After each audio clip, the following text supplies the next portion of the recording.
നമസ്കാരം. News and views ആരംഭിക്കുകയാണ്.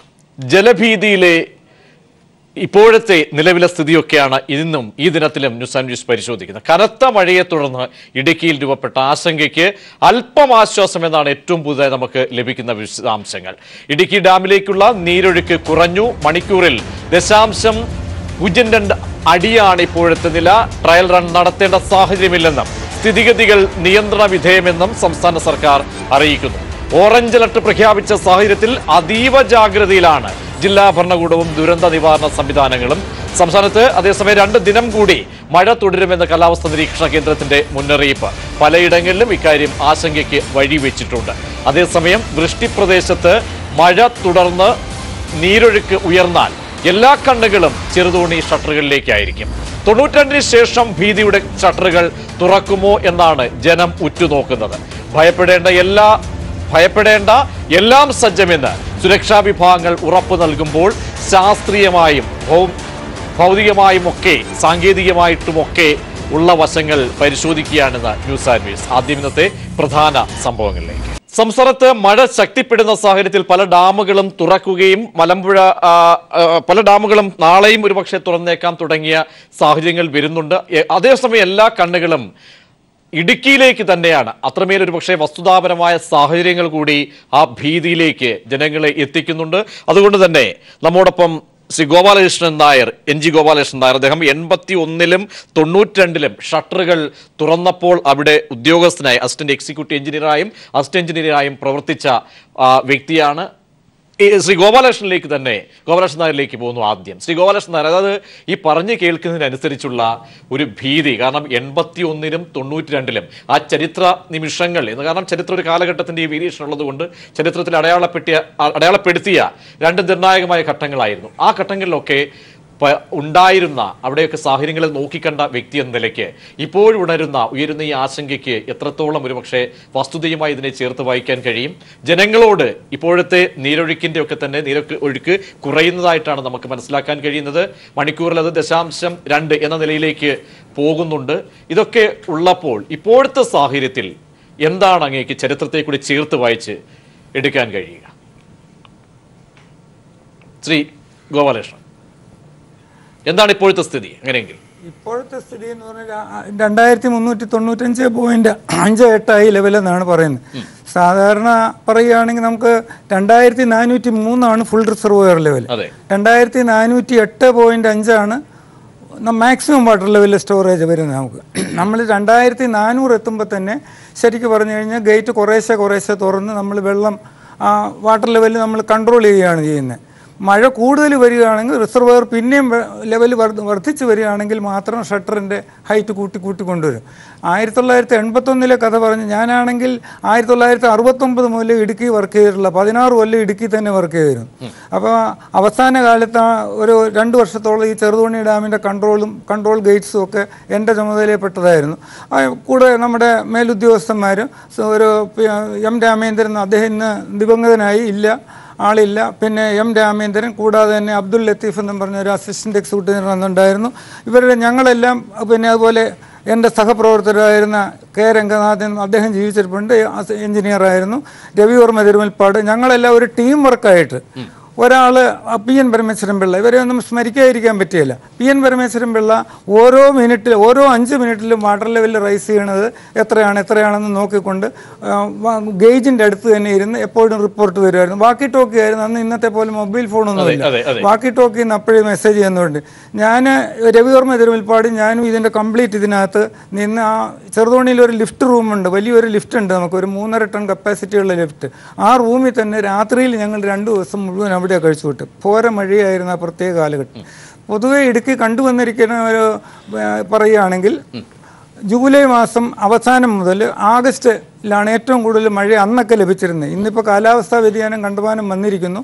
എങ്കിലും ആ സമയത്താണ് ഞങ്ങൾക്ക് ഈ പറഞ്ഞ പോലെ 2400 ലെവലിലേക്ക് അടുക്കുന്നു എന്ന് കണ്ടപ്പോൾ തന്നെ ഏപ്രിൽ മെയ് മാസത്തിൽ തന്നെ ഗേറ്റുകളെല്ലാം, സ്പിൽവേ ഗേറ്റ്സുകളെല്ലാം കംപ്ലീറ്റ്, മോട്ടറെല്ലാം ബൈൻഡിങ് എല്ലാം നമ്മൾ കറക്റ്റായിട്ട് അതിൻ്റെ മെഗർ വെച്ച് അളന്നിട്ട് അതിൻ്റെ കറക്റ്റ് കിട്ടുന്നുണ്ടോ, ഇൻസുലേഷൻ വാർണിഷ് വേണമെങ്കിൽ ഇൻസുലേഷൻ വാർണിഷ് അടിക്കും, കാർഡിയം കോമ്പൗണ്ട് കേബിളെല്ലാം കറക്റ്റാക്കും.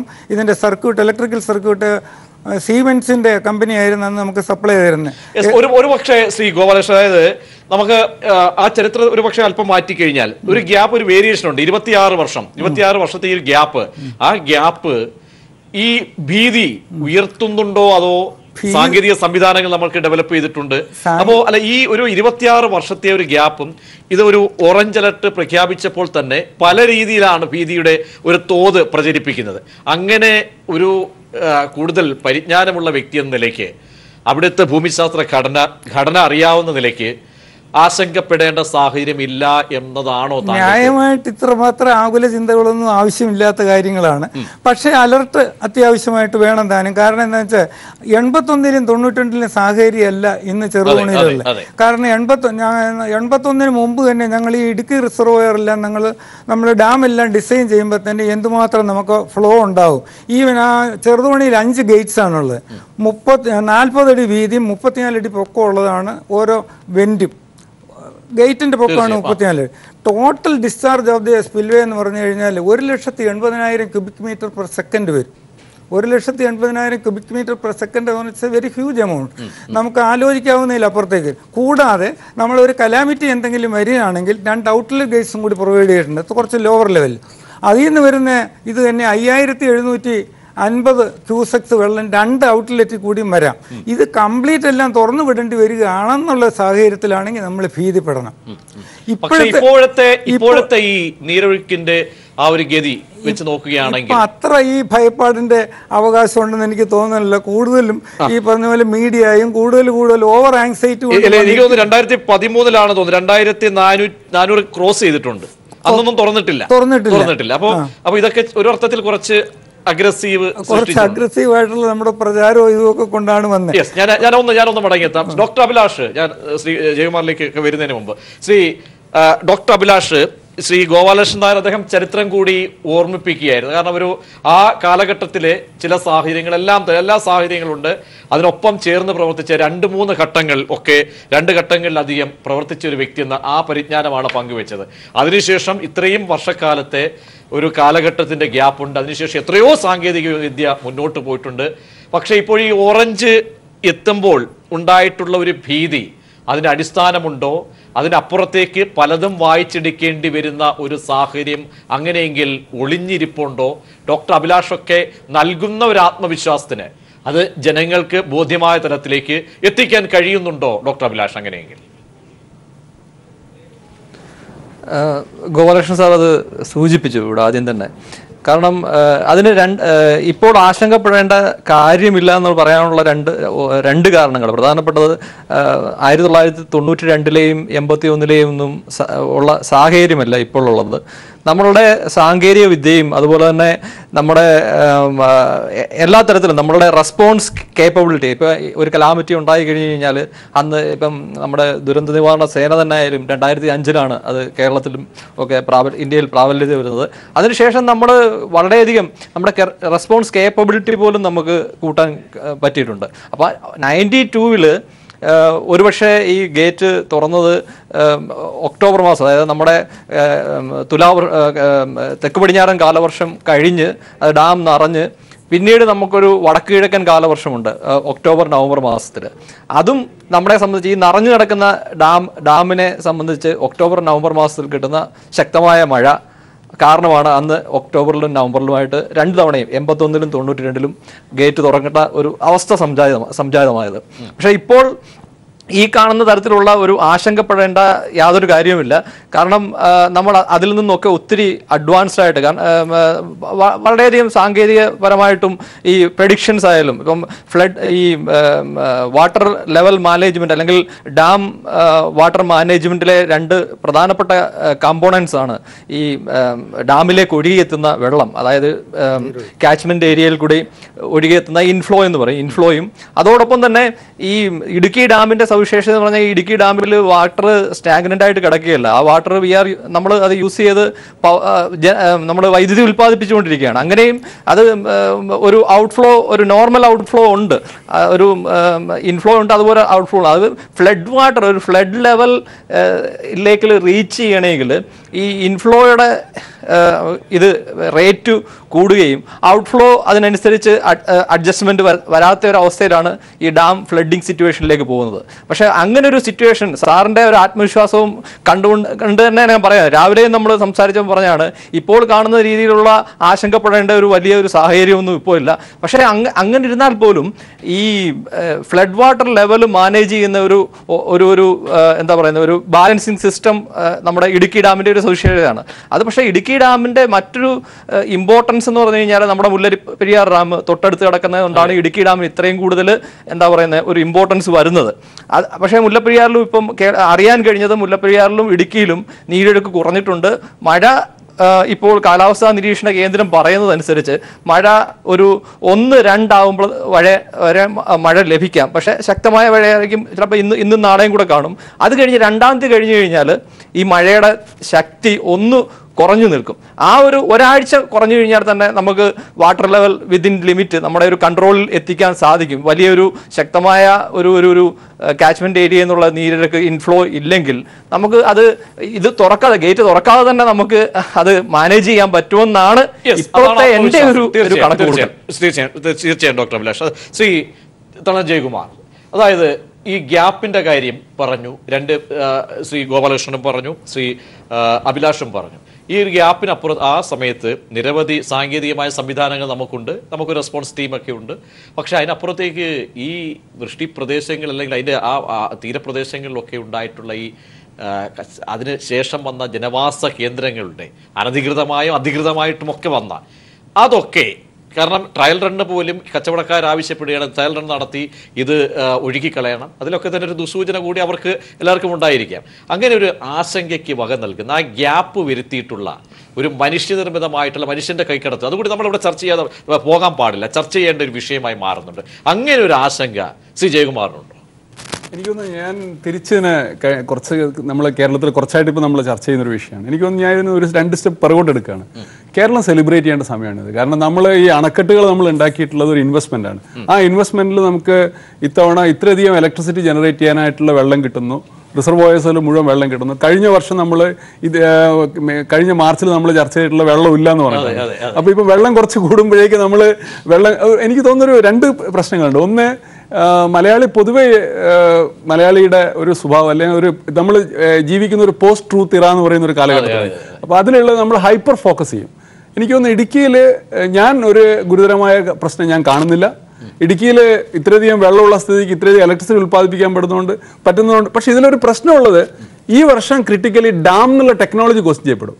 കാരണം എല്ലാ റിസർവോയറിലും നമുക്ക് വെള്ളം കിട്ടിയിട്ടുണ്ട്, നമുക്ക് ആവശ്യത്തിനുള്ള ഞാൻ 10ാം ക്ലാസ് പഠിക്കുന്ന സമയത്താണ് ഇടുക്കി റിസർവോയർ കമ്മീഷൻ ചെയ്തത്, അല്ലെ ഇടുക്കി ഡാം കമ്മീഷൻ ചെയ്തത്. അപ്പോൾ നമുക്ക് എന്തുമാത്രം സ്റ്റോറേജ് അതിലുണ്ട്, എന്തുമാത്രം ഇലക്ട്രിസിറ്റി നമുക്ക് ഉൽപ്പാദിപ്പിക്കാൻ പറ്റുന്നൊക്കെയുള്ള അത്തരത്തിൽ വളരെ ഗഹനമായ പഠനങ്ങളുടെ അടിസ്ഥാനത്തിലാണ് ഇത് വന്നിട്ടുള്ളത്. അതുകൊണ്ട് തന്നെ ഇടുക്കി എന്നുള്ളത് നമ്മൾ ഒരുപാട് ഹൈപ്പർ ഫോക്കസ് ചെയ്ത്, കേരളത്തിലെ ഫ്ലഡിങ് ഒരു ഇഷ്യൂ ആണ്, ആലപ്പുഴയിൽ വലിയ പ്രശ്നങ്ങളുണ്ട്, കേരളത്തിന്റെ പല സ്ഥലങ്ങളിൽ ഇന്നിപ്പോൾ ഞാൻ സംസാരിക്കുമ്പോൾ ചാലക്കുടി പുഴ വെള്ളം കൂടിയിട്ട് അവിടെയുള്ള ആൾക്കാരുടെ വീട്ടുപറമ്പുകളിലേക്ക് വെള്ളം കയറിയതിനെ കുറിച്ച് പ്രശ്നമുണ്ട്. അപ്പോൾ കേരളത്തിൽ ജനറലി നമുക്കൊരു പ്രശ്നമുണ്ട്. ഇടുക്കിക്ക് ഒരു ഹൈപ്പർ ഫോക്കസ്ഡ് ഇഷ്യൂ ഇല്ല. ഇടുക്കി ഇത്തവണ തുറക്കേണ്ടി വരും എന്ന് എനിക്ക് തോന്നുന്നില്ല. അല്ലാതെ തന്നെ പ്രശ്നം ഡിഫ്യൂസ്ഡ് ആവുന്ന മുല്ലപ്പെരിയാർ ആശങ്ക എത്രത്തോളം ഞാൻ പറഞ്ഞില്ല, ഹൈപ്പർ ഫോക്കസ്ഡ് ആണ് ഒരുപാട്. കാരണം അന്നൊക്കെ എനിക്ക് തോന്നുന്നു ശ്രീ ജയകുമാറൊക്കെ അതിന് കാരണം ഒരു വ്യത്യസ്ത അഭിപ്രായങ്ങൾ ഒരു പക്ഷേ രേഖപ്പെടുത്തി. കാരണം ഇത്രമേൽ ഫോക്കസ് ചെയ്യപ്പെട്ട ഒരു ഇഷ്യൂ ഇല്ല. അതിനുശേഷം ഇപ്പം മുല്ലപ്പെരിയാറെ കുറിച്ച് നമ്മൾ അതിനെക്കുറിച്ച് ആശങ്കപ്പെടുന്ന പോലെ ഒരു സാഹചര്യമില്ല. അപ്പോൾ ഇത് ഒരർത്ഥത്തിൽ ചില രീതിയിൽ, കാരണം ഒരു സത്യാനന്തര കാലം താങ്കൾ സൂചിപ്പിച്ച ആ ഒരു കാലഘട്ടം ഉണ്ടല്ലോ, അതെ അതെ അങ്ങനെ ഒരു കാലഘട്ടത്തിലേക്ക് ഉണ്ടായിട്ടുള്ള ഒരു നിർമ്മിതിയായിട്ട് മാത്രമേ താങ്കൾ ഞാനിനെ കാണുന്നത്. അതൊരു നിർമ്മിതി എന്നല്ല ഞാൻ കാണുന്നത്. ഒന്ന്, നമ്മൾ ജീവിക്കുന്ന ഈ കാലഘട്ടത്തിൽ ഫാക്ട്സിനെക്കാളും കൂടുതൽ ഇമോഷൻസ് ആണ് ഡ്രൈവ് ചെയ്യുന്നത്. അത് വലിയൊരു ഇഷ്യൂ ആണ്. നമ്മൾ ഫാക്ച്വലി നോക്കുകയാണെങ്കിൽ, ഫാക്ട് മാത്രം എടുത്ത് നോക്കുകയാണ്, അതാണ് ടെക്നിക്കലായിട്ടോ സയന്റിഫിക്കായിട്ടോ അങ്ങനെയുള്ള കാണുന്നത്. എനിക്കൊന്ന് വളരെ കൂടുതൽ ഞാനൊരു സയൻസിന്റെ സൈഡിൽ നിന്നുകൊണ്ട് സംസാരിക്കുന്ന ഒരാളാണ്. അപ്പോൾ അത്തരത്തിൽ നോക്കുമ്പോൾ കേരളത്തിലൊരു ഇഷ്യൂ ഉണ്ട്. പക്ഷെ അത് ഇടുക്കി അല്ല എന്നുള്ളതാണ്. കേരളത്തിൽ നമ്മൾ ഡ്രൗട്ടിന്റെ പ്രശ്നങ്ങൾ മാറിയിട്ട് ഇപ്പോൾ വന്നിട്ടുണ്ട്. ഒരുപക്ഷെ ഞാൻ കാണുന്നത് ഈ വർഷം നമ്മൾ അണക്കെട്ടുകൾ ശരിയായ ഉത്തരമാണോ അല്ലയോ എന്നുള്ളത് തെളിയിക്കപ്പെടും. കാരണം ഇത്രയധികം വെള്ളം ഉണ്ടായിട്ട് അടുത്ത ഡിസംബർ കഴിഞ്ഞ് മാർച്ച് വരുമ്പോഴേക്കും നമുക്ക് പവർ ഷോർട്ടേജ് ഉണ്ടാകാൻ പറ്റില്ല. അതാണ് ഞാൻ അതിനെ കാണുന്ന പോസിറ്റീവ്. ശ്രീ അജിത് ലോറൻസിലേക്ക് വരുമ്പോൾ ഡോക്ടർ ശേഖർ കൂടി ഏകോപിപ്പിക്കുന്ന സംസ്ഥാന disaster management. Shri doctor Shekhar, അതായത് നിലവിലെ സാഹചര്യത്തിൽ ഇടുക്കിയിലെ ജനങ്ങൾ, കേരളത്തിലെ ജനങ്ങൾ പല ഡാമുകളും തുറന്നു വിടുന്നു. പേപ്പാറ അല്ലെങ്കിൽ തിരുവനന്തപുരത്ത് ഡാമുകളൊക്കെ തുറന്നു വിടുന്ന ഒരു സാഹചര്യമുണ്ട്. പത്തനംതിട്ടയിലേക്ക് ചെന്നാൽ അങ്ങനെയൊക്കെ കക്കി ഇങ്ങനെയൊക്കെയുള്ള ഒരു ആശങ്കയുടെ നിമിഷങ്ങളൊക്കെ ജനങ്ങൾക്കിടയിലേക്ക് പോകുന്നുണ്ട്. നിങ്ങൾ ദൈനംദിനമായി ഓരോ നിമിഷവും ഒരുപക്ഷെ ഇമവെട്ടാതെ കാര്യങ്ങൾ നിരീക്ഷിക്കുകയാണ്. ആ നിലയ്ക്ക് നിരീക്ഷിക്കുമ്പോൾ ശാസ്ത്രീയമായി തന്നെ കാര്യങ്ങൾ കൈകാര്യം ചെയ്ത ഒരു പരിജ്ഞാനം തുടരുന്ന വ്യക്തി എന്ന നിലയിൽ ഇപ്പോഴത്തെ സാഹചര്യത്തിൽ എന്താണ് ഇടുക്കിയിലും ഒപ്പം സമീപ പ്രദേശങ്ങളിലുമൊക്കെ എങ്ങനെ ആളുകൾ ഇത്തരം പുറത്തേക്ക് വരുന്ന വാർത്തകളെ ഏത് രീതിയിൽ എടുക്കണം? ഞാൻ ഇന്ന് രാവിലെയും ഒരു ചർച്ചയിൽ പറഞ്ഞിരുന്നു, കൈരളിയിൽ തന്നെ പറഞ്ഞു, പ്രേക്ഷകര് ശ്രദ്ധിക്കേണ്ടത് ഔദ്യോഗികമായി നൽകുന്ന വിവരങ്ങൾ ഔദ്യോഗികമായ പേജുകളിൽ ഞങ്ങൾ പ്രസിദ്ധീകരിക്കുന്നുണ്ട്. അതിൽ പൊതുജനങ്ങൾ പാലിക്കേണ്ടത് എന്താണ് എന്നും അവരെന്ത് പ്രതീക്ഷിക്കണമെന്നും ഉള്ള വിവരവും നൽകിയിട്ടുണ്ട്. നമ്മൾ ആദ്യം അംഗീകരിക്കേണ്ട വസ്തുത, ഡാം തുറക്കുക എന്നത് ഒരു അസ്വാഭാവികമായ സംഭവമല്ല. ഇടുക്കി ഡാം എന്നത് നിർമ്മിക്കുമ്പോൾ തന്നെ അതിന് ഷട്ടർ ഗേറ്റ് വെച്ചത് അത് എപ്പോഴെങ്കിലും ഒക്കെ തുറക്കേണ്ടി വരും എന്ന അനുമാനത്തിൽ തന്നെയാണ്. അപ്പോ അത് തുറക്കാനായി ചുമതലയുള്ളവർ വളരെ ആലോചിച്ച് പൊതുജനങ്ങളുടെ ബുദ്ധിമുട്ട് ഏറ്റവും കുറയ്ക്കുന്ന രീതിയിൽ ഉത്തരവാദിത്വ ബോധത്തോടുകൂടി തന്നെയായിരിക്കും ചെയ്യുക. അതായത് ഡോക്ടർ ശേഖർ, അതായത് ഓറഞ്ചിലേക്ക് എത്തുമ്പോൾ, അലർട്ടിലേക്ക് എത്തുമ്പോൾ തന്നെ ഇത്തരത്തിലൊരു ഭീതിയിലേക്ക് പോകേണ്ടതില്ല. കാരണം ഇന്ന് രാത്രിയിലൊക്കെ തുറക്കുമോ, കാരണം പല രീതിയിലുള്ള വാർത്തകളൊക്കെയാണ് സോഷ്യൽ മീഡിയയിലൂടെ വരുന്നത്. അവിടെയുള്ള ജനങ്ങളെ കൂടുതൽ പാനിക് സിറ്റുവേഷനിലേക്ക് എത്തിക്കുന്ന തരത്തിലേക്ക് ഒരു പോവുകയാണ്. നമ്മുടെ മുന്നിൽ മുല്ലപ്പെരിയാറിന്റെ സാഹചര്യമുണ്ടല്ലോ. ഒരു രാത്രി മുഴുവൻ അങ്ങ് ജനങ്ങൾ മുഴുവൻ അവിടെ നിന്ന് 4 ജില്ലകൾ ഒലിച്ചു പോകും പുലർച്ചെ എന്നൊക്കെ എഴുതിയിട്ടുള്ള അല്ലെങ്കിൽ അങ്ങനെയൊക്കെ കണ്ട നിമിഷങ്ങളായിരുന്നു. അതൊക്കെ അസ്ഥാനത്താണ്. ഇന്നത്തെ സാഹചര്യത്തിൽ ഈ ഓറഞ്ചിലേക്കൊക്കെ എത്തുമ്പോൾ എന്താണ് ഇനി 2399 റെഡ് അലർട്ടിന്റെ ആ ഒരു പരിധി, അതിനും അപ്പുറത്തേക്ക് ചരിത്രത്തിൽ നമ്മൾ പോയിട്ടുണ്ട് നമ്മുടെ ഈ ജലത്തിന്റെ പരിധി. അപ്പോ ഒരു ഉടനടി ഒരു നീക്കത്തെ റെഡ് അലർട്ട് ഒരു പക്ഷേ പ്രഖ്യാപിക്കേണ്ടി വന്നാലും അതിനുശേഷവും നമ്മൾ കരുതി ഇരിക്കണം. ഒരു ആശങ്കയുടെ ഒരു നിമിഷങ്ങളില്ല എന്നാണോ താങ്കൾ ഉറപ്പിച്ച് പറയുന്നത്? ഇത് സംഭവിക്കും എന്ന് അറിയാത്തപ്പോഴാണ് നമ്മൾക്ക് വരാൻ പോകുന്നത് എന്താണ്, എന്താണ് എവിടെ എത്തും പോകുന്നതിനെ കുറിച്ച് സാധ്യമായ 90%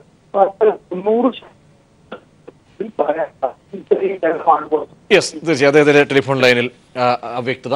ശ്രീ അജിത് ലോറൻസ്, ഇവിടെ ശ്രീ തണൽ ജയകുമാർ സൂചിപ്പിച്ചതുപോലെ ഒരു ഒരു വ്യത്യസ്തമായ ഒരു നിലയിലേക്ക് നമ്മൾ ഇതിനെ സമീപിക്കണം ഈ വിഷയത്തെ എന്നാണ് ശ്രീ ജയകുമാർ മുന്നോട്ട് വെച്ച ഒരു കാര്യം. കാരണം പലപ്പോഴായി നമ്മൾ പല രീതിയിൽ ഇക്കാര്യത്തെ കൈകാര്യം ചെയ്ത് കൊണ്ടുപോകുന്നില്ലേ എന്നൊരു തോന്നൽ, പ്രത്യേകിച്ച് നമുക്ക് ഡ്രോട്ടിന്റെ സാഹചര്യവും ഇതിനെയും കൂടി അദ്ദേഹം താരതമ്യം ചെയ്ത് പറയുകയാണ്. അപ്പോൾ ഇക്കാര്യത്തിൽ ഒരു ആശങ്കയ്ക്ക് താങ്കളടക്കം ഒരുപക്ഷെ ഏർലി വാർണിംഗ് സിസ്റ്റം ഈ കടലിൽ പോകുന്നവരെയൊക്കെ തന്നെ നിങ്ങളൊക്കെ രൂപപ്പെടുത്തിയ ഒരു റേഡിയോ പ്രത്യേകമായി നിങ്ങൾ അതിനുവേണ്ടി രൂപപ്പെടുത്തിയതിൽ അതിന്റെ ഒരു തലത്തിൽ ഇരുന്ന ഒരു ആളെന്ന നിലയിൽ കൂടി ഇത്തരം സാഹചര്യങ്ങളിൽ നമ്മൾ സമീപിക്കുന്നതിന്റെ ഒരു പ്രശ്നമാണോ? കാരണം സാങ്കേതികമായും ശാസ്ത്രീയമായും നമുക്ക് എത്രത്തോളം നമ്മൾ ആ വർഷം 26ന്റെ ഒരു ഗ്യാപ്പ് ഉണ്ട്. അത് ശ്രീ ഗോപാലകൃഷ്ണൻ നേരത്തെ പറഞ്ഞതുപോലെ അദ്ദേഹം പോലും ഈ ജനറേഷൻ ഇപ്പോൾ അതിന് യാതൊരു ആശങ്കയ്ക്കും വകയില്ല. അന്നത്തെ കാലവും ഇപ്പോഴത്തെ നിമിഷങ്ങളും താരതമ്യം ചെയ്യുകയാണ്. ആ നിലയ്ക്ക് സമീപിച്ചാൽ എവിടെയാണ് ഇത്തരത്തിലൊരു പ്രശ്നം രൂപപ്പെടുന്നത്? പ്രതീക്ഷ അതിന് കാണേണ്ടത്, നമുക്ക് 2004 സുനാമി അടിച്ചതിൻ്റെ പശ്ചാത്തലത്തിലാണ് അന്ന് റേഡിയോ അലകളെന്നും പറഞ്ഞിട്ട് മത്സ്യത്തൊഴിലാളികൾക്ക് ഏർലി വാർണിംഗ് സിസ്റ്റം കൊടുക്കുന്നതിന് വേണ്ടി ഞാൻ തന്നെ ഡിസൈൻ ചെയ്ത ഒരു റേഡിയോ ആയിരുന്നു. അത് കമ്മ്യൂണിറ്റി റേഡിയോ ആയിരുന്നു. അന്നത്തെ ഇന്ത്യയുടെ അവസ്ഥയെന്ന് പറഞ്ഞാൽ അന്ന് ഇന്ത്യയിൽ പോലും നമുക്ക് FM റേഡിയോയുടെ പോളിസികൾ പോലും ഉണ്ടാകാത്തൊരു സാഹചര്യത്തിലാണ് നമ്മൾ കമ്മ്യൂണിറ്റി റേഡിയോയിലേക്ക് പോകുന്നത്. അത് പെർഹാപ്സ് അത് ഏഷ്യയിൽ തന്നെ ഫസ്റ്റ് ഓഫ് ഇറ്റ്സ് കൈൻഡ് ആദ്യത്തെ ഒരു സംരംഭമായിരുന്നു ഈ റേഡിയോ അലകളെന്നും പറഞ്ഞിട്ട് അന്ന് ഞാനും എൻ്റെ 1-2 സഹപ്രവർത്തകരും കൂടെ ഡിസൈൻ ചെയ്തു. ഞങ്ങളൊക്കെ സോഷ്യൽ സയൻസ് പഠിച്ചവരാണ്. പക്ഷേ ഞങ്ങൾ റിപ്പോർട്ടിങ്ങിൻ്റെ പശ്ചാത്തലത്തിൽ നിന്നുകൊണ്ട് റിപ്പോർട്ട് ചെയ്തതിൽ നിന്നും ആളുകളിൽ നിന്നുള്ള പ്രതികരണത്തിന്റെ ഭാഗമായിട്ട് ഉണ്ടായ ഒരു സെറൻഡിപ്പിറ്റിയാണ് യാദൃച്ഛികമായി അതൊക്കെ കൈകാര്യം ചെയ്ത് നോക്കുമ്പോൾ ഇപ്പോഴവസ്ഥ സർക്കാർ പറയുന്നത് പോലെ ഇവരൊക്കെ സൂചിപ്പിക്കുന്ന കൈകളിൽ ഭദ്രമായ കൈകളിൽ നിൽക്കുമെന്നൊരു വിശ്വാസം താങ്കൾക്കുണ്ടോ? അല്ല, അവിടെയാണ് ഞാൻ പറഞ്ഞു വരുന്നത്. അതിനുശേഷം ആണ് UN മാപ്പിൽ പോലും ഡിസാസ്റ്റർ പ്രോൺ ഏരിയയാണ് കേരളം എന്നുകൂടി മാർക്ക് ചെയ്യപ്പെട്ടിരിക്കുന്നത്. അതിനുശേഷം അതായത് ലോകത്തെവിടെയായാലും ഒരിക്കലുണ്ടാകുന്ന ഒരു ഡിസാസ്റ്ററിൽ വീണ്ടും റിപ്പീറ്റ് ചെയ്ത് വന്നു കഴിഞ്ഞാൽ ഒരിക്കലും ആ കാഷ്വാലിറ്റി പഴയതുപോലെ അല്ലെങ്കിൽ ഒരിക്കലും സീറോ കാഷ്വാലിറ്റിയിലേക്ക് മാനേജ് ചെയ്യുന്ന രീതിയാണ് ലോകത്തെല്ലായിടത്തും കണ്ടുവരുന്നത്. നമുക്ക് പക്ഷേ സുനാമി അടിച്ചതിന് ശേഷം പിന്നെ നമുക്ക് ഓഖി വന്നപ്പോഴും കാഷ്വാലിറ്റി ഉണ്ടായി. അപ്പോൾ നമുക്കിവിടെ എന്താ സംഭവിച്ചത്? നമുക്ക് കരുതലുണ്ടായിരുന്നില്ല, നമുക്ക് കിട്ടിയ ഏർലി വാർണിംഗ് സിസ്റ്റം നമുക്കിവിടെ ഉണ്ടായിരുന്നില്ല, അല്ലെങ്കിൽ വാർണിംഗ് സിസ്റ്റം കറക്റ്റ് ടൈമിൽ കൊടുത്തിട്ടില്ല, അല്ലെങ്കിൽ അതിന് ശേഷം കൊടുത്ത ശേഷം ഉണ്ടായ ഡിസാസ്റ്റർ പ്രിപ്പയർഡ്നെസ് നമുക്ക് ഉണ്ടായിരുന്നില്ല. ആ സാഹചര്യമൊക്കെ ഇപ്പം മാറി. ഇപ്പം നമ്മളിപ്പോൾ പറയേണ്ടത് കാലാവസ്ഥ വ്യതിയാനം നമ്മളെ സാരമായി ബാധിക്കുന്നു എന്നുള്ള റിയാലിറ്റി നമ്മളും ഇന്ത്യയിലും കേരളത്തിൽ നമ്മൾ എന്തായാലും ബോധവാന്മാരായി തന്നെ മുന്നോട്ട് പോകണം. കാലാവസ്ഥ വ്യതിയാനം കാരണം ഈ സർക്കാർ അധികാരത്തിൽ വന്ന ആദ്യ കാലത്ത് 3-ാം മാസത്തിൽ തന്നെയാണ് ഏറ്റവും കൂടുതൽ ഡ്രൗട്ട് നമ്മൾ അനുഭവിച്ചത്. ഏറ്റവും കൂടുതൽ ഇപ്പോൾ കണ്ടോ, അൺപ്രഡിക്റ്റബിളാണ്. ഏറ്റവും കൂടുതൽ ഭീതിജനകമായ രീതിയിൽ മഴ വരുന്നു. അപ്പോൾ നമുക്ക് ഇപ്പം നമ്മുടെ ഈ ശാസ്ത്രജ്ഞർ വിദഗ്ധരെല്ലാവരും ഡോക്ടർ അഭിലാഷ് ഗോപാലകൃഷ്ണൻ നായർ, ജയകുമാർ ഇവരെല്ലാം ഈ ഡിസാസ്റ്റർ പ്രിപ്പയർഡ്നെസ് കൃത്യമായി പാലിച്ചു, അല്ലെങ്കിൽ നിർദ്ദേശങ്ങൾ നൽകി സർക്കാരും ഗവൺമെൻറ് ഏജൻസികളും എല്ലാം കൂടെ തന്നെ ഡിപ്പാർട്ട്മെൻറ്റുകളും എല്ലാം തന്നെ കൃത്യമായ പ്രിപ്പയർഡ്നെസ് നടത്തി എന്നുള്ളതിൻ്റെ ആത്മവിശ്വാസത്തിലാണ് ഈ പറഞ്ഞിരിക്കുന്നത്. ആ ആത്മവിശ്വാസം ഒരുപാട് നമ്മളെ എല്ലാവരും ബാധിച്ചിട്ടുണ്ട്. അതുകൊണ്ട് തന്നെ നമുക്ക് അപകടമില്ല. പക്ഷേ നമുക്ക് എത്ര കാലം നേരത്തെ പറഞ്ഞ പോലെ ഡോക്ടർ ജയകുമാർ പറഞ്ഞതുപോലെ അഭിലാഷ് പറഞ്ഞതുപോലെ നമുക്ക് നീരൊഴുക്ക് എത്ര ശക്തമായിട്ട് ഉണ്ടായിക്കൊണ്ടിരിക്കും, എത്ര തന്നെ നമ്മൾ ഇലക്ട്രിസിറ്റി പ്രൊഡ്യൂസ് ചെയ്ത് അതിനെ ബാലൻസ് ഇക്വിലിബ്രിയം ഉണ്ടാക്കും, ഇതിനെയൊക്കെ ആശ്രയിച്ചിരിക്കും നമുക്കുണ്ടാകാൻ കാഷ്വാലിറ്റി ഉണ്ടോ, ഉണ്ടാകാൻ സാധ്യതയുണ്ടോ, അല്ലെങ്കിൽ ഇതിന് എത്രത്തോളം മിറ്റിഗേഷൻ, എത്രത്തോളം അപകടം ലഘൂകരിക്കാൻ കഴിയുമെന്നുള്ളത്. ഇനി 81-ലും 92-ലും ഉള്ളൊരു സാഹചര്യമല്ല ഇപ്പോൾ നമുക്ക് നേരിടുന്നത്. കാരണം 81-ലും 92-ലും 300 വീടുകൾ മാത്രമേ എൻക്രോച്ച് ചെയ്തിട്ട് ഈ വൃഷ്ടിപ്രദേശത്തിന് കരകളിലെല്ലാം ഉണ്ടായിരുന്നെങ്കിൽ ഇന്ന് 1000-ൽ പരം വീടുകളുണ്ടെന്നുള്ളതാണ്, കൺസ്ട്രക്ഷൻ നടന്നിട്ടുണ്ടെന്നുള്ളതാണ് മനസ്സിലാക്കേണ്ടിയിരിക്കുന്നത്. അപ്പോൾ നേരത്തെ രാവിലെ ഡോക്ടർ അഭിലാഷ് പറഞ്ഞിരുന്നു ഫ്ലഡ് റൂട്ടിംഗ് എന്ന് പറയുന്ന സാഹചര്യം ഇപ്പോൾ എത്രത്തോളം സക്സസ്ഫുള്ളായിട്ട് ഇപ്പം തന്നെ പ്രിപ്പയർഡ്നെസ്സിൻ്റെ ഭാഗമായിട്ട് ചെയ്തിട്ടുണ്ട് എന്നുള്ളതൊക്കെ നമുക്ക് വിലയിരുത്തേണ്ടിയിരിക്കുന്നു. ഈ മഴ ഇനിയും കുറഞ്ഞു വരികയാണെന്നുണ്ടെങ്കിൽ മാത്രമേ നമുക്ക് ഈ ആശങ്കകൾ നമ്മൾ എല്ലാം നിലനിൽക്കുന്നത് എപ്പോഴും നല്ലതാണ്. കരുതൽ നിലനിർത്താനാണ്. ഒരുപക്ഷെ അത് വരും നിമിഷങ്ങൾ നിർണായകമായിരിക്കും. ശ്രീ ഗോപാലകൃഷ്ണൻ, അതായത് അന്ന് ആ 91-ലും 92-ലും ഒക്കെ ഇത്രമേലൊരു കരുതലെടുക്കേണ്ട ഒരു സാഹചര്യം ഉണ്ടായിരുന്നു. അങ്ങനെ ഒരു ആശങ്ക, അന്നൊരു പ്രിപ്പയർനെസ്സും ഇപ്പോഴത്തെ ഒരു ഏർലി പ്രിപ്പയർനെസ്സും ഇപ്പോഴത്തെയും താങ്കൾ എങ്ങനെയാണ് അതിനെ കാണുന്നത്? അന്ന് എത്രത്തോളം സജ്ജമായിരുന്നു? അദ്ദേഹം പറഞ്ഞതിൽ വളരെ കാര്യമുണ്ട്. കാരണം 81-ലെന്ന് പറഞ്ഞു കഴിഞ്ഞാൽ എൻക്രോച്ച്മെന്റ് വളരെ കുറവാണ്. നമ്മൾ 81-ന് മുമ്പ് തന്നെ ഡാം ഡിസൈൻ ചെയ്ത കാലത്ത് തന്നെ ഫ്ലഡ് എന്തുമാത്രം വരാം. പക്ഷേ ചലഞ്ചസ് എന്തായിരിക്കും? മുഖ്യമായ ചലഞ്ചസ് നമ്മൾ ഈ വെള്ളം നമ്മൾ എന്തുമാത്രം ഫ്ലഡ് എന്തുമാത്രം ലെവൽ വരെ പൊങ്ങി വരും എന്നാൽ ഫ്ലഡ് റൂട്ടിംഗ് സ്റ്റഡീസ് നടത്തിയിട്ടുണ്ട്. Mathematical model, dam break model, ഇതെല്ലാം നടത്തിയിട്ടുള്ള കാര്യങ്ങളാണ്. അപ്പോൾ ആ ഫ്ലഡ് നമ്മൾ up to Panamkutty lower Periyar വരെയുള്ള ആ ഏരിയയിൽ എന്തുമാത്രം വെള്ളം പൊങ്ങി വരും എന്നുള്ളത് നേരത്തെ സ്റ്റഡി ചെയ്ത് ലാൻഡ് ഡീമാർക്കേറ്റ് ചെയ്തിട്ടുള്ള. പക്ഷേ ഈ ഡീമാർക്കേഷനൊക്കെ ഇന്നുണ്ടോ എന്ന് ചോദിച്ചാൽ എനിക്കറിയില്ല. കാരണം അതിനകത്തേക്ക് ഇദ്ദേഹം പറഞ്ഞ പോലെ വളരെ കുറച്ച് ആൾക്കാരെ അന്ന് താമസിച്ചിരുന്നു.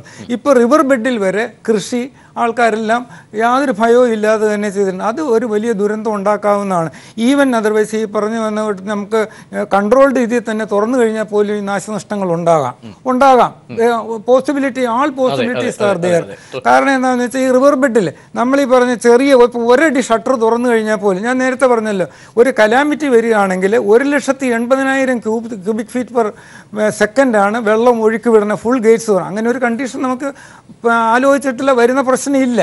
കാരണം എന്താണെന്ന് വെച്ചാൽ നമ്മളിപ്പോൾ റിസർവോയർ ഇങ്ങനെ 2400-ലേക്ക് എത്തുമ്പോഴത്തേക്ക് ഇടുക്കിയിൽ 130 മെഗാവാട്ട് ജനറേറ്റർ ചെയ്യാവുന്ന 6 ജനറേറ്ററാണ് ഉള്ളത്. അതിൽ ഒരെണ്ണം പോയി കഴിഞ്ഞാൽ 5 എണ്ണം ഫുൾ സിംഗി വർക്ക് ചെയ്യും. ഇപ്പോഴും ഇന്നത്തെ റിപ്പോർട്ട് അനുസരിച്ച് തന്നെ 16 മില്യൺ യൂണിറ്റ്സ് ഇന്നലെ പ്രൊഡ്യൂസ് ചെയ്തിട്ടുണ്ട്. ആ പ്രൊഡ്യൂസ് ചെയ്യുമ്പോൾ അത് മാക്സിമമാണ്. ആ മാക്സിമം പ്രൊഡ്യൂസ് ചെയ്ത് കഴിഞ്ഞിട്ട് പിന്നെ നമ്മൾ നിൽക്കുന്നില്ലെങ്കിലാണ് നമ്മൾ കൺട്രോൾഡ് ആയിട്ട് കുറേശ്ശെ തുറക്കുന്നത്. പക്ഷേ ഇദ്ദേഹം പറഞ്ഞ ആ സാഹചര്യം ഇന്ന് നിലവിലുണ്ട്. കാരണം റിവർ ബെഡിൽ വരെ ആൾക്കാർ താമസിക്കുന്നുണ്ട്. അതൊരു വലിയ ഭീഷണി അവർക്ക്. അതുപോലെ കച്ചവടക്കാരുടെ കാര്യം പറഞ്ഞല്ലോ, താങ്കൾ പറഞ്ഞല്ലോ, കച്ചവടക്കാരും ഒക്കെ ചെറുതോണി ടൗണിൽ പോയി കഴിഞ്ഞാൽ നമ്മൾ അതിനെക്കുറിച്ച് മനസ്സിലാക്കാൻ പറ്റും നേരിട്ട് തന്നെ. നമ്മൾ ഈ ഫ്ലഡ് വരുന്ന ആ പോർഷനിൽ പോലും ഹോട്ടലുകളും കച്ചവട സ്ഥാപനങ്ങളും ഉണ്ട്. ഇപ്പോൾ പറഞ്ഞു കഴിഞ്ഞാൽ നാളെ എന്നെ എന്ത് പറയുമെന്ന് എനിക്കറിയില്ല. ആക്ച്വലി അതൊരു സംഭവമാണ്. ഞാൻ ചെറുതോണി ഈ 94 ഈ 2014 ഞാനൊരു വിസിറ്റ് നടത്തിയിരുന്നു. നമ്മൾ ഇത്ര 10-16 കൊല്ലം ജോലി ചെയ്ത സ്ഥലമാണല്ലോ. ഇപ്പോഴും എനിക്ക് ഒരുപാട് മാറി. അപ്പോൾ ആ മാറ്റങ്ങൾ മുഴുവൻ ഞാൻ കണ്ടിരുന്നു. കാരണം എനിക്ക് അവിടെ ആ ഒരു ഗ്രഹാതുരത അവിടെ ചെല്ലുമ്പോഴുണ്ട്. അതുകൊണ്ട് ഇത് നോക്കിയപ്പോഴേക്ക് ചെറുതോണി ഒരു വലിയ ടൗണായിട്ട് തിരുവനന്തപുരം സിറ്റിയുടെ സൗകര്യങ്ങളോടുകൂടി മാറി തുടങ്ങിക്കൊണ്ടിരിക്കുകയാണ്. അപ്പോൾ അതുപോലത്തെ കെട്ടിടങ്ങളുമല്ല അവിടെ. ചെറുതോണിയിൽ എവിടെയെങ്കിലും ആരെങ്കിലും പോയിട്ടുണ്ടാവും. ഇത് ചെറുതോണിയിൽ പെട്രോൾ ബങ്ക് അറിയാവോ? ആ പെട്രോൾ ബങ്ക് വരെ വെള്ളം പൊങ്ങി നമ്മൾ ഈ പറഞ്ഞ കണ്ടീഷനിൽ വെള്ളം വരാം. ഫുൾ തുറന്നു വിടും. അപ്പോൾ അതൊരു വലിയ കലാമിറ്റിയാണ്. പക്ഷേ ആ തുറന്നു വിടാതിരിക്കാനുള്ള മാക്സിമം ഫെസിലിറ്റീസും മാക്സിമം സൗകര്യങ്ങളും നമ്മൾ ചെയ്യുക. മാക്സിമം ജനറേഷൻ നടത്തുക. പതിയെ 2400 എത്തുമ്പോൾ തന്നെ കുറേശ്ശെ തുറന്ന് നമ്മൾ മിനിമം അപകടങ്ങൾ ഉണ്ടാക്കുക എന്നുള്ള. ഈ അപകടം വരുന്നത് ഈ പറഞ്ഞ പോലെ അനധികൃത കുടിയേറ്റം. ഡോക്ടർ ശേഖർ ടെലിഫോൺ ലൈനിലുണ്ടല്ലോ താങ്കൾ? ഉണ്ട്.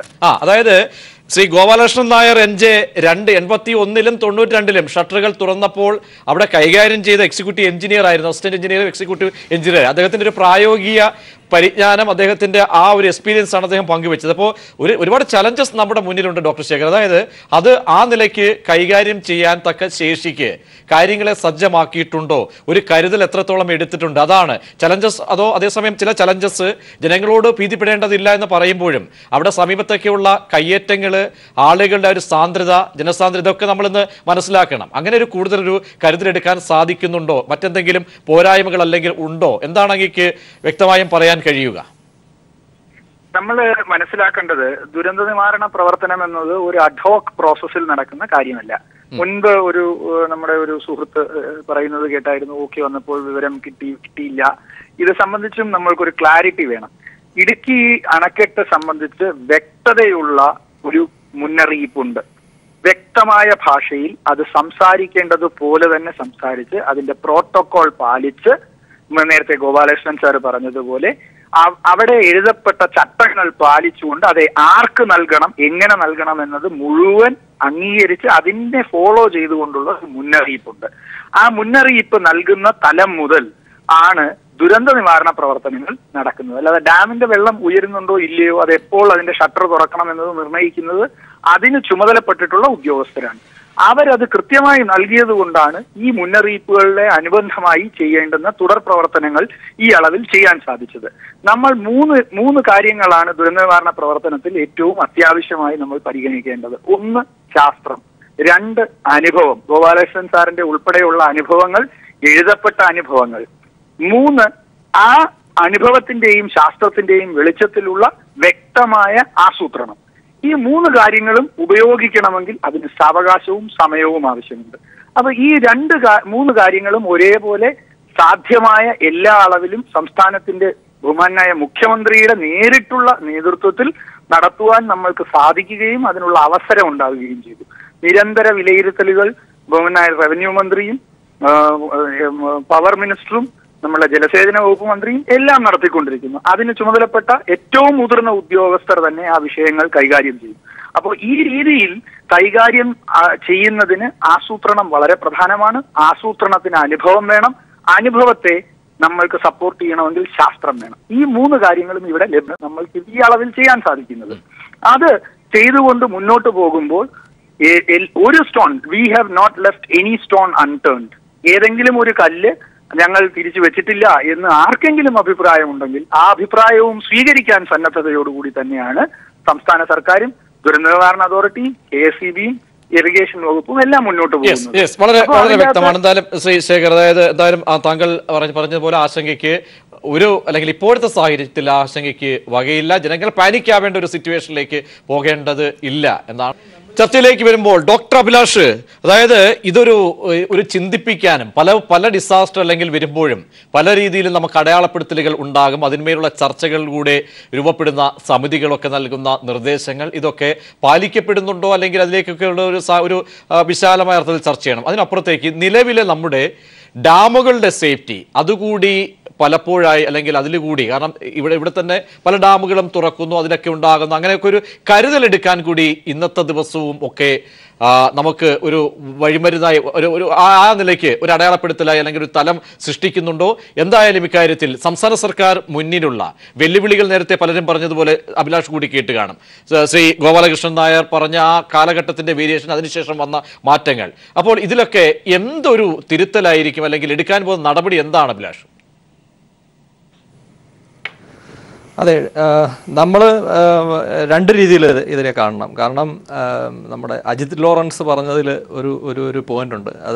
അത് നമ്മൾ ഇതുവരെ കണ്ടുവന്ന ഒരു രീതിയിൽ ഒരു ലാഘവത്തോടെ നമ്മളിനിയും, കാരണം ഇപ്പോഴത്തെ ഇതെന്ന് പറഞ്ഞു കഴിഞ്ഞാൽ ഓഖി പോലുള്ള ഒരു സിറ്റുവേഷൻ അല്ല, ഇതൊരു ഫിക്സഡ് ആണ്. മീൻസ് ഇതിൽ എന്താണ് പറയുന്നത്, നമ്മുടെ ഉദ്യോഗസ്ഥരായാലും അല്ലെങ്കിൽ നമ്മുടെ ഭരണ സംവിധാനമായാലും നമ്മുടെ ബഹുമാനപ്പെട്ട മുഖ്യമന്ത്രിയുടെയും റവന്യൂ മന്ത്രിയുടെയും അതുപോലെ തന്നെ വൈദ്യുതി മന്ത്രിയുടെയും ജലസേചന വകുപ്പ് മന്ത്രിയുടെയും നേതൃത്വത്തിൽ തന്നെ അവർ തന്നെ ഡയറക്റ്റായിട്ട് ഇൻവോൾവ് ചെയ്യുന്ന ഒരു പ്രോസസ്സാണ് ഇപ്പോൾ നടന്നുകൊണ്ടിരിക്കുന്നത്. അതോടൊപ്പം തന്നെ സ്കിൽഡ് ആയിട്ടുള്ള, അധികം എക്സ്പീരിയൻസ്ഡ് ആയിട്ടുള്ള ഈ കാര്യങ്ങളൊക്കെ കൈകാര്യം ചെയ്ത് എക്സ്പീരിയൻസ്ഡ് ആയിട്ടുള്ള KSEBിയിലെയും ജലസേചന വകുപ്പിലെയും അതുപോലെ തന്നെ ജലവിഭവ വകുപ്പിലെയും ഒക്കെ ആൾക്കാരുടെ ഒരു ഇടപെടൽ എപ്പോഴും ഉണ്ട്.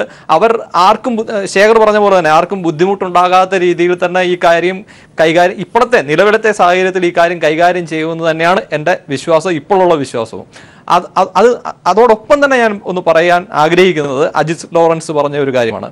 നമ്മൾ കാരണം ഡാം സേഫ്റ്റിയെ കുറിച്ചും അല്ലെങ്കിൽ ഡാം ഓപ്പറേഷൻസ് എന്ന് പറയുന്ന ഒരു, ഗോപാലകൃഷ്ണൻ സാറിനൊക്കെ ഒരു പക്ഷേ അറിയായിരിക്കും, ഈ ഡാം ഓപ്പറേഷൻ മാനേജ്മെന്റ് അല്ലെങ്കിൽ ഡാം ഓപ്പറേറ്റർ എന്ന് പറയുന്ന ഒരു സംഭവമുണ്ട്.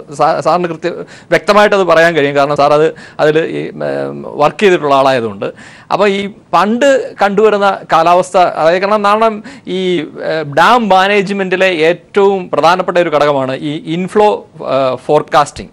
അതായത് നമുക്ക് യൂസബിൾ വാട്ടർ ആ ഒരു ലെവലിൽ, ഒരു മിനിമം ഒരു ലെവലിൽ ഏത് ഡാം എന്ന് പറഞ്ഞു കഴിഞ്ഞാൽ നമ്മുടെ ആവശ്യത്തിന് വേണ്ടി കിട്ടിയതാണ്. അത് വെള്ളം നഷ്ടപ്പെടുത്താൻ വേണ്ടിയുള്ളതല്ല, വെള്ളം സംഭരിച്ചു വെക്കുവാൻ വേണ്ടി ഉള്ള ഒരു സംവിധാനമാണ് ഡാമുകൾ. അപ്പം ഡാമുകൾ എന്ന് പറഞ്ഞു കഴിഞ്ഞാൽ മഴ പെയ്യുമ്പോൾ ഉടനെ വെള്ളം തുറന്നു വിട്ട് ആ വെള്ളത്തെ അറബിക്കടലിലേക്ക് ഒഴുകിക്കളയാനുള്ള ഒരു സംവിധാനമല്ല ഡാമുകൾ. ഡാമുകളുടെ പ്രവർത്തനം എന്ന് പറയുന്നത് ഈ രീതിയിലാണ് ഇനി നിയന്ത്രിക്കേണ്ടിയിരിക്കുന്നത്. കാരണം ഇൻഫ്ലോ ഫോർകാസ്റ്റിംഗ്, അതായത് ഒരു കാച്ച്മെന്റ് ഏരിയയിൽ ഇത്ര ക്വാണ്ടിറ്റി മഴ പെയ്യുവാനുള്ള സാധ്യതയുണ്ടെന്ന് മനസ്സിലാക്കിക്കൊണ്ട് അതിനനുസരിച്ച് ഔട്ട്ഫ്ലോ റെഗുലേറ്റ് ചെയ്ത് ആ ഒരു ഇൻഫ്ലോയുടെ ഒഴുക്ക് നമ്മൾ മുൻകൂട്ടി കാണണം. അതിനനുസരിച്ച് ഔട്ട്ഫ്ലോ റെഗുലേറ്റ് ചെയ്ത് കഴിഞ്ഞാൽ ആ ഒരു ഫ്ലഡിങ് സിറ്റുവേഷൻ കഴിയുമ്പോഴത്തേനാണ് വീണ്ടും ഡാമിൻ്റെ ലെവൽ അതേ ലെവലിൽ തന്നെ മെയിൻറ്റെയിൻ ചെയ്യാൻ നമുക്ക് സാധിക്കും. അതിനൊരു കൃത്യമായ ഡാം ഓപ്പറേറ്റിംഗ് മാനുവൽ അല്ലെങ്കിൽ ഓപ്പറേറ്റിംഗ് സിസ്റ്റം തന്നെ വേണം. അതിന് കുറേയധികം ഫാക്ടേഴ്സ് നമ്മൾ ഇതുമായിട്ട് ഡാമിൻ്റെ ഓപ്പറേഷൻസുമായിട്ട് ഇൻ്റഗ്രേറ്റ് ചെയ്യണം. ഇപ്പം കൂടുതലും ഈ ഡാം മോഡലിംഗ് ഒക്കെ പറഞ്ഞാൽ ഈ ഹൈഡ്രോഗ്രാഫ് വെച്ചാണ്, അതൊരു എംപിറിക്കൽ മോഡൽസ് ആണ്, ഫിസിക്കൽ ബേസ്ഡ് മോഡൽസ് ഒന്നുമല്ല. അപ്പം ഈ ക്ലൈമറ്റ് ചേഞ്ച് നമ്മുടെ വാതിക്കൽ എത്തി നിൽക്കുകയല്ല, നമ്മുടെ വീട്ടിൽ കയറി നമ്മുടെ കഞ്ഞിയിൽ പാറ്റ ഇട്ടുകൊണ്ടിരിക്കുന്ന ഒരു അവസ്ഥയിൽ ഈ കാരണം ഇങ്ങനെയുള്ള അൺപ്രസിഡന്റ്, ഇപ്പം കഴിഞ്ഞ 2016 നമ്മൾ കേരളം കണ്ട ഏറ്റവും വലിയ ഡ്രോട്ടായിരുന്നു 2016. അത് കഴിഞ്ഞ് 2 വർഷം കഴിഞ്ഞപ്പോഴത്തേന് കേരളം കണ്ട ഏറ്റവും വലിയ ഫ്ലഡ് സിറ്റുവേഷനിലേക്ക് നമ്മൾ പോയിക്കൊണ്ടിരിക്കുകയാണ്. അപ്പം ഈ രണ്ട് ഫാക്ടേഴ്സും, ഫ്ലഡിങ് മാനേജ് ചെയ്യുന്നതിലും ഈ ഡ്രോട്ട് മാനേജ് ചെയ്യുന്നതിലും ഡാമുകൾക്ക് വളരെ നിർണായകമായ സ്ഥാനമാണുള്ളത്. കാരണം ഇപ്പം കിട്ടുന്ന വെള്ളം ഇതേപോലെ ഒഴുക്കിക്കഴിഞ്ഞു കഴിഞ്ഞാൽ ഒരുപക്ഷെ നമ്മളെ കാത്തിരിക്കുന്നത് അടുത്ത വടക്ക് കിഴക്കൻ മൺസൂൺ ടൈമാണ്. ഇതുപോലെ ശക്തമായിക്കൊള്ളണമെന്ന്. തീർച്ചയായും ഞാൻ മടങ്ങിയെത്താം. ഡോക്ടർ KG താര, അതായത് ഇപ്പോൾ എടുത്തിരിക്കുന്ന സംവിധാനങ്ങൾ ഒക്കെ തൃപ്തിപരമാണോ? പ്രിപ്പയർനെസ് ഇടുക്കിക്കാർക്ക്, ഇടുക്കിയിലെ അല്ലെങ്കിൽ സമീപ പ്രദേശങ്ങളിലെ ജനത്തിന്, ജില്ലകൾക്കൊക്കെ ഒരു പക്ഷേ ആശങ്കയ്ക്ക് വകയില്ല എന്നാണോ കരുതേണ്ടത്, അതോ മറിച്ച് എന്തെങ്കിലും ദുസൂചനകൾ താങ്കൾ കാണുന്നുണ്ടോ? ഇതൊക്കെ കൈകാര്യം ചെയ്ത വ്യക്തി ദുസൂചനയായിട്ടല്ല, പക്ഷെ നമ്മൾ പ്രിപ്പയർനെസ് എന്ന് പറയുമ്പോ ഇപ്പൊ നമ്മൾ എടുക്കുന്ന നടപടികളെല്ലാം പ്രതികരണ നടപടികളാണ്, പ്രിപ്പയർനെസ് അല്ല. പ്രിപ്പയർനെസ് എന്ന് പറഞ്ഞാൽ ശരിക്കും ദീർഘകാലാടിസ്ഥാനത്തിൽ ഇത്തരം വെള്ളപ്പൊക്കങ്ങൾ ഒഴിവാക്കാൻ വേണ്ടി ഈ ഒരു വെള്ളപ്പൊക്ക സാധ്യതാ പ്രദേശങ്ങളിലെ ഒരു വൾണറബിലിറ്റി അനാലിസിസ് എന്ന് പറഞ്ഞു കഴിഞ്ഞാൽ അവിടെ എത്രത്തോളം അപകട സാധ്യതയുള്ള ആളുകൾ താമസിക്കുന്നുണ്ടെന്നുള്ള കൃത്യമായ വിവരം, അവിടെ എത്ര മൃഗങ്ങളുണ്ട്, കന്നുകാലികളുണ്ട്, എത്ര കോഴിയുണ്ട്, എത്ര ആടുണ്ട്, ഇത്തരം കൃത്യമായ കണക്ക് ഡേറ്റ കളക്ഷൻ അതെല്ലാം കൂടി കണക്കിലെടുക്കുന്ന അങ്ങനത്തെ എന്താണ് മുൻകരുതൽ പ്ലാനുകളിൽ അതൊക്കെയാണ് നമ്മൾ ചേർത്ത് വെക്കുന്നത്. അതുപോലെ എത്രത്തോളം ആഘാത സാധ്യതയുണ്ടെന്നുള്ളതും രണ്ടാമത് നമ്മൾ എടുക്കണം. ഇപ്പൊ ആദ്യത്തേത് അപകട സാധ്യത എത്രയുണ്ട്, ആർക്കൊക്കെയാണെന്നുള്ളതും, രണ്ടാമത് എത്രത്തോളം നാശനഷ്ടങ്ങൾ ഉണ്ടാവുന്നു, റിസ്ക് അസസ്മെന്റ് എന്ന് പറയും. അപ്പൊ വെള്ളം ഇത്രയും തുറന്നു വിട്ടാൽ അല്ലെങ്കിൽ വെള്ളം കയറി വന്നാൽ എത്രത്തോളം വീടുകൾ വെള്ളത്തിന്റെ അടിയിലാവും, എത്രത്തോളം രൂപയുടെ നാശനഷ്ടങ്ങൾ ഉണ്ടാകും, അതൊക്കെയാണ് നമ്മൾ മുൻകരുതൽ പ്ലാനുകളുടെ ഭാഗമാക്കേണ്ടത്. അതുപോലെ തന്നെ നമുക്ക് ഈ വെള്ളപ്പൊക്കത്തിനെ നമുക്ക് പൂർണ്ണമായിട്ട് ഇല്ലാതാക്കാൻ സാധിക്കില്ല, ഈ മഴയും നമുക്ക് ഇല്ലാതാക്കാൻ സാധിക്കില്ല. നമുക്ക് ചെയ്യാൻ പറ്റുന്ന ഒരേ ഒരു കാര്യം ഈ ആഘാതം ലഘൂകരിക്കാൻ സാധിക്കും. അപ്പൊ അതിനുള്ള നടപടികൾ എന്ന് പറഞ്ഞു കഴിഞ്ഞാല് ഈ ചിലപ്പോൾ നമ്മൾ കനാലുകളുടെ വീതി കൂട്ടേണ്ടി വരും, ചില കനാലുകൾ പുതിയതായിട്ട് കെട്ടേണ്ടി വരും. അത് നിർമ്മാണ പ്രവർത്തനങ്ങളിൽ കൂടിയുള്ള ദുരന്ത ലഘൂകരണം. ഇതല്ലാതെ നിർമ്മാണ പ്രവർത്തനങ്ങൾ ഇല്ലാത്ത ഒരു ലഘൂകരണ പ്രവർത്തനമാണ് ഇൻഷുറൻസ് പദ്ധതികൾ ഏർപ്പെടുത്തുക എന്ന് പറയുന്നത്. അപ്പൊ അത് അത്തരം നടപടികളിലേക്ക് പോവാന്നുള്ളതും ഈ ദുരന്ത മാനേജ്മെന്റിന്റെ ഭാഗമാണ്. അതുപോലെ എന്തായാലും ഡോക്ടർ താര ഇക്കാര്യത്തിൽ എന്തെങ്കിലും ഒരു ചലഞ്ചസ് ഉണ്ടോ ഏതെങ്കിലും? കാരണം ഒരു കൈകാര്യം ചെയ്യുന്ന രീതിയിലൊക്കെ ഉള്ള കാര്യങ്ങളൊക്കെ കൈകാര്യം ചെയ്യലൊക്കെ ഭദ്രമാണ്, നടപടികളൊക്കെ തന്നെ ഇപ്പോഴത്തെ നിലയ്ക്ക് അത് ജനങ്ങൾക്ക് ബോധ്യമായ രീതിയിലേക്ക് ചെയ്യുന്നുണ്ട് എന്ന ഒരു തോന്നൽ തന്നെ ഉണ്ടോ, അതോ മറ്റെന്തെങ്കിലും വെല്ലുവിളികളുണ്ടോ മുന്നിൽ? ഒരു ചെറിയ സജഷൻ ഉള്ളത്, ഒരു അഭിപ്രായമുള്ളത്, ഇപ്പോഴും നമ്മള് ഈ ജനങ്ങൾ അവിടെ ഈ ദുരന്ത ആഘാത പ്രദേശത്തെ ജനങ്ങള് ഇപ്പോഴും ഒരു പാസീവ് റോളിലാണ്. പാസീവ് റോൾ എന്ന് പറഞ്ഞാൽ അവരല്ല മുഖ്യമായിട്ട് പ്രവൃത്തിയെടുക്കുന്നത്, ഉദ്യോഗസ്ഥന്മാരും ഈ ഭരണ നേതൃത്വത്തിൽ ഇരിക്കുന്ന ആളുകളുമാണ് ഈ പ്ലാനുകൾ തയ്യാറാക്കുന്നതും അത് നടപ്പിലാക്കുന്നത്. നേരെ മറിച്ച് നമ്മൾ ജനങ്ങളുടെ പങ്കാളിത്തം ഉറപ്പുവരുത്തിക്കൊണ്ടുള്ള പദ്ധതികൾ തയ്യാറാക്കിയാൽ, ഇപ്പൊ ഉദാഹരണമായിട്ട് അവിടെ താമസിക്കുന്ന ഒരാൾക്ക് എത്രത്തോളം അപകട സാധ്യതയുള്ള പ്രദേശത്താണ് അതാത് ആളുകളെ താമസിക്കുന്നതെന്നുള്ള ഒരു ധാരണ വേണം. ഇപ്പൊ അല്ലെങ്കിൽ ഇപ്പോ എന്നോട് മാറി താമസിക്കാൻ പറയണം, അല്ലെങ്കിൽ ഞാൻ ഇന്ന നമ്പറിലേക്ക് വിളിക്കാൻ പറയുന്നു എന്ന് പറയുമ്പോൾ എനിക്ക് അറിഞ്ഞുകൂടാ എത്രത്തോളം അവിടെ വെള്ളം കയറി വരും, ഞാൻ എന്താണ് ചെയ്യേണ്ടത്, എങ്ങോട്ടാണ് പോകേണ്ടതെന്നുള്ളത് ഈ നമ്പറിൽ വിളിക്കുമ്പോൾ മാത്രമേ എനിക്ക് അത് അറിയാൻ സാധിക്കുന്നുള്ളൂ, ഈ എമർജൻസി നമ്പറിൽ. നേരെ മറിച്ച് ഇത് അവരുടെ ജീവിതത്തിന്റെ ഭാഗമായിട്ട് ഒരു പ്ലാൻ.